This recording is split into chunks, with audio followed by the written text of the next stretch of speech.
भगवान शंकर को लेकर विवादित बयान पर वाराणसी में जेएनयू की कुलपति शांतिश्री धुलीपुड़ी का ब्रह्मराष्ट्र एकम सनातनी वैश्विक मंच ने किया गया विरोध। शांतिश्री ने अपने व्याख्यान में कहा कि शिव शंकर SC/ST जाति के हो सकते हैं। इस विवादित बयान को लेकर अब शांतिश्री को कुलपति के पद से हटाने की मांग कर रहे हैं। इसी तरीके का बयान हनुमान को लेकर भी बीजेपी के बड़े लीडर ने 1 साल पहले दलित ठहराया था। अभी हाल ही में जेएनयू की VC शांतिश्री धुलीपुड़ी ने सनातन धर्म को लेकर एक बड़ा मुद्दा खड़ा कर दिया है। उन्होंने भगवान को निशाना साधते हुए कहा कि भगवान भी SC/ST जाति के हो सकते हैं, वह कोई उच्च जाति के नहीं। उन्होंने यह बात एक भरी सभा में कहा। सबका मालिक एक अर्थात ईश्वर एक समान है, उनकी कोई जाति धर्म नहीं। जिस प्रकार से शांतिश्री ने विश्वविद्यालय के उच्च पद पर बैठकर यह बातें कही है, अत्यंत दुखद और चिंताजनक का विषय है। इस विषय पर गहन विचार करते हुए सनातन धर्म को बढ़ावा देने वाली संस्था व सचिन तनातनी द्वारा स्थापित ब्रह्मराष्ट्र एकम इसका पुरजोर विरोध करता है। ब्रह्मराष्ट्र एकम सनातनी वैश्विक मंच लोगों ने प्रधानमंत्री नरेंद्र मोदी को पत्र लिखा है। नमस्कार, आप देख रहे हैं पूर्वांचल धारा न्यूज़ और मैं आपके साथ दीपक चौबे। सुर्खियों में बना है मुद्दा जो कि धर्म को लेकर टिप्पणी चल रही है, चाहे वो मोहम्मद पैगंबर हो, चाहे वो भोलेनाथ और हनुमान जी हो। इसको लेकर आज वाराणसी में भारतीय जनता पार्टी के भेलूपुर कार्यालय पे आज जोरदार धरना प्रदर्शन हुआ है। सचिन मिश्रा जी हमारे साथ हैं बातचीत करने के लिए। हम इनसे जानेंगे पूरी प्रक्रिया, क्या कुछ रहा मामला, क्योंकि जेएनयू की कुलपति ने कुछ बयान दिया है SC/ST को लेके। भगवान को उन्होंने SC/ST बताया है। अब भगवान SC/ST OBC जनरल किस कैटेगरी के होते हैं, अब ये तो मिश्रा जी ही बताएंगे। तो सबसे पहले पूर्वांचल धारा में आपका हार्दिक स्वागत है। बहुत बहुत धन्यवाद आपका दीपक जी। ये वाकई में अपने आप में बड़ा निंदनीय विषय है। आप कह सकते हैं कि जब आप किसी भी सर्वोच्च संस्थान के जब आप कुलपति हैं या आप इतने पढ़े लिखे और आप इस तरीके की टिप्पणी जब किसी भी भरे सभागार में लोगों के सामने जब आप बात करते हैं। अब उन्होंने एक ऐसी टिप्पणी दी कि भगवान शंकर जी जो है वो अपने सर्प अपने गले पे पहने हुए हैं और वो आदिवासी से उनको जोड़ दिया। और फिर उन्होंने कहा कि कोई भी जितने भी देवी देवता हैं, उन्होंने लक्ष्मी जी का भी नाम लिया, विष्णु जी का भी नाम लिया, तमाम से और अन्य देवी देवताओं का उन्होंने नाम लिया। और जिस तरीके से उन्होंने ये कहा कि ये कोई भी देवी देवता जो है उच्च जाति के ना होकर के निम्न जाति के हैं। तो ये बड़ा दुर्भाग्यपूर्ण विषय है कि अब आप बड़ा हास्यास्पद भी लगता है कि आप VC होकर के इस तरीके का बयान आप दे रहे हो कि भगवान को भी आपने नहीं छोड़ा।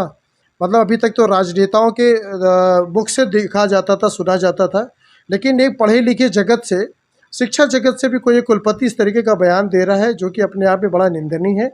और मैं इसका विरोध करता हूँ, खंडन करता हूँ। और आज उसी परिप्रेक्ष्य में हम लोग प्रधानमंत्री जी के जनसंपर्क कार्यालय पर हम लोगों ने एक ज्ञापन दिया है और हमने मांग की है माननीय प्रधानमंत्री जी से कि जिस तरीके से हमारी हिंदू राष्ट्रवादी सरकार है और हमारे ही अपने हिंदू राष्ट्र में इस तरीके की अगर टीका टिप्पणी की जा रही है तो उसे हम उस पर अपना खेद व्यक्त करते हैं और उनको ऐसे पदों पर नहीं रखना चाहिए, उन्हें बर्खास्त करने की हमने मांग की है। तो हम यही चाहते हैं और देशवासियों से भी अपील करना चाहते हैं कि कब तक आप हमारे देवी देवताओं के नाम पर खेलते चले आ रहे हैं। पहले पूर्व में बॉलीवुड के सितारे जो भी हैं वो अपने बयानबाजी से बाज नहीं आ रहे थे। अभी हाल ही में आपने आमिर खान के बारे में भी देखा होगा, इस तरीके से उन्होंने टिप्पणी की और उनको सोशल मीडिया के माध्यम से जनता ने उनको जवाब दे दिया। तो हमारा कहने का मतलब कि भारत हमारे सभी धर्मों की इज्जत करता है। हम लोग सनातन धर्म के अनुयायी हैं। सनातन धर्म में जहाँ सारे लोगों की समान की एक व्यवस्था रही है, चाहे वो हिंदू धर्म हो, मुसलमान हो या किसी भी जात के हो, बौद्ध हो, सिख हो, सभी धर्म के लोगों को यहाँ पे लोग अनुयायी हैं। हम लोग सभी का हम लोग इज्जत और सम्मान करते हैं। लेकिन इस तरीके से जाति में विभक्त करके देवी देवताओं का अनादर करना, वो अपने आप में वो हमारे समाज को और हमारे शिक्षा जगत या जो भी हमारे जिनको आप पढ़ा रहे हैं, जिनको आप जैसे कहते हैं कि एक पौध आप भारत के राष्ट्र के निर्माण में जिसको आप बनाना की एक वो एक व्यवस्था बना रहे हैं और आप उनको इस तरीके का ज्ञान दे रहे थे जो अपने आप में अशोभनीय है। तो जेएनयू जो है वो लगातार सुर्खियों में बना रहता है धर्म को लेकर, खासकर इस हिंदू धर्म है उसको लेकर टिप्पणी होती रहती हैं, आए दिन उसमें सुना जाता है। तो अब तमिलनाडु में भारतीय जनता पार्टी के एक नेता हैं जो कि मुस्लिम समुदाय में मोहम्मद पैगंबर साहब होते हैं, उनको लेकर टिप्पणी। तो लगातार देश में, भारत में अपने धर्म की राजनीति हो रही है, क्या लग रहा है सही है? गतिविधियाँ अच्छी चल रही हैं हमारे देश में? आप बिल्कुल देखिए, ऐसा है कि मैंने पहले भी कहा कि जब आप सनातन धर्म की बात करते हैं तो वहाँ पर एक ही धर्म है और धर्मो रक्षति रक्षिता की हम लोग बात करते हैं। और यहाँ पर सबके लिए सामान्य है। सनातन धर्म में देखिए हम लोग प्रकृति से प्यार करते हैं, जीव जंतु जहाँ जो भी है वहाँ सबसे बात करते हैं। और धर्म के नाम पर जो लोग लड़ रहे हैं या आपस में एक दूसरे को लड़ा रहे हैं वो अपने आप में बहुत अच्छा नहीं है और आगे आने वाला भविष्य भारत के लिए बहुत कमज़ोर का विषय है। और हमें जो जहाँ पे हम प्रेम और सौहार्द का वातावरण था एक समय में, और आज जो राजनेता बड़े बेबाकी से जिस तरीके से धर्म के नाम पर अपने कटाक्ष वाणियों का प्रयोग करते हैं वो अपने आप में निंदनीय, ऐसा होना नहीं चाहिए। यहाँ पर हर धर्म का एक अधिकार है और सारे लोगों के प्रति एक स्नेह और एक सौहार्दपूर्ण वातावरण रखना चाहिए। माहौल खराब करने की कोशिश की जा रही है, चाहे वो नेता हो चाहे कोई भी हो। बिल्कुल बिल्कुल। तो अभी हनुमान जी और कहीं ना कहीं शिव के ऊपर भी SC ST का जो है कि बात चर्चे में बना हुआ है, सुर्खियों में बना हुआ है। आप लोग ज्ञापन देने गए हैं, क्या कुछ आश्वासन मिला है? क्या लगता है अब धर्म की राजनीति बंद होनी चाहिए? जी देखिए, बेशक धर्म की राजनीति बंद होनी चाहिए, लेकिन हम लोगों ने ज्ञापन माननीय प्रधानमंत्री जी को दिया है। जिस तरीके से एक राष्ट्र का अधिकार सभी के लिए है, तो हम लोगों ने भी मांग की है कि अगर इस तरीके का बयान वो करते रहेंगे तो उनको उस पद पर रहने का कोई योग्य नहीं बनता है। और मैंने प्रधानमंत्री जी से भी एक आह्वान किया है उस पत्र के माध्यम से कि उनको तत्काल उस पद से उनको पहले बर्खास्त किया जाए, ताकि ये अगर उन्होंने बर्खास्त की प्रक्रिया नहीं किया तो इस तरीके से आने वाले न जाने और भी कितने लोग ऐसे टिप्पणियाँ अपनी देते रहेंगे।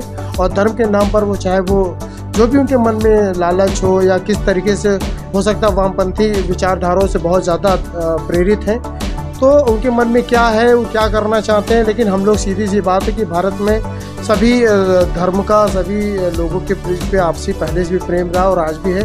और हम सनातन विचारधारा की बात को रखते हुए मैं यही अपनी वाणी को विराम भी दूंगा कि हम सबका ये अपना देश है, हम सबके लिए ये है। हमें सौहार्द के लिए अगर हम जो भी काम कर सकते हैं हमें वो काम करना चाहिए।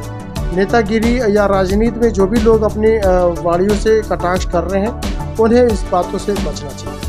धन्यवाद बातचीत करने के लिए। सचिन मिश्रा जी हैं। और जब धर्म की बात आती है तो भारत, यहाँ पे गंगा जमुनी तहजीब भी देखा जाता है, परंतु अभी जोरों शोरों से लगातार धर्मों में राजनीति चल रही है, चाहे वो इस्लाम धर्म हो चाहे वो हिंदू धर्म हो। अब हनुमान जी और भोलेनाथ को SC ST के तौर पे देखा जा रहा है। JNU की कुलपति जी ने ऐसा कहा है। अब आगे की क्या कुछ प्रक्रिया रहेगी? प्रधानमंत्री को ज्ञापन तो चला ही गया है, धर्म की राजनीति कब टूटती है ये देखना बहुत ही ज़्यादा दिलचस्प हो जाता है। वाराणसी से दीपक चौबे, कैमरा पर्सन जाहिद अली के साथ पूर्वांचल।